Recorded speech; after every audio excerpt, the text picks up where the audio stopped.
இப்ப இழுத்து என்ன பிரயோஜனம்? நீ அங்க போயிட்டு தான் இழுக்கணும். நல்லா புடிச்சுக்கோ.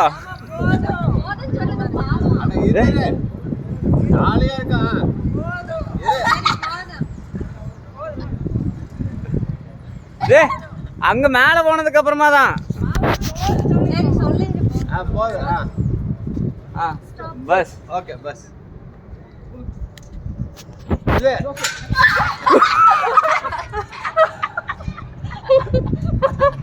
புடிச்சுக்க தங்க டைட்டா டைட்டா புடிச்சுக்கோ. புடிடா புடிடா என்ன தம்பி புடி. அதெல்லாம் காட்டாத புடி.